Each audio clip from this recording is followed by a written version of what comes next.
I was born in Pascagoula, Mississippi. I have no accent because I left there when I was 2. Moved up to Green Bay, so I've been here since I was 2.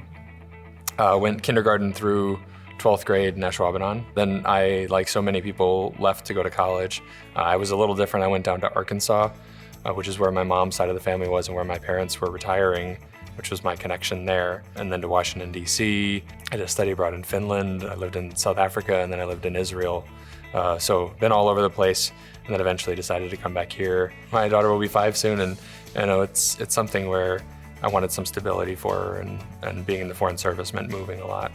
Something about Green Bay that I've really liked, because I lived in a lot of bigger cities, is that even though it's a city in its own right, it feels like an individual can actually have an impact.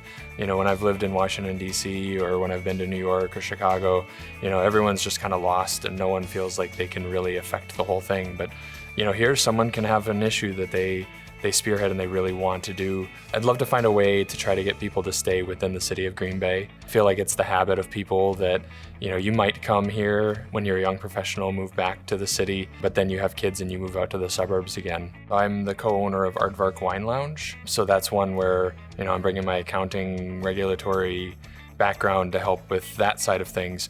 But I also like wine, and I like the things that we do there. So it's nice to be able to partner those things together, to use a skill set and something that's not tremendously exciting to do something that I'm very interested in. We just had this Pinot Noir in, the Wayfarer Pinot Noir. It retails for $100 a bottle. And at some point in my life, I would never imagine that any wine could be worth that. Not to mention the $3,000 that you spend on some wines, but it is so worth it. Everyone who tried it said it is worth every penny. It is so amazing. You can't imagine the different flavors that are there. And people talk a lot about, dry or sweet. You don't even think about it. Like, it is a dry wine, but it's not like you're wanting anything. It's fulfilling. That sounds way too poetic, but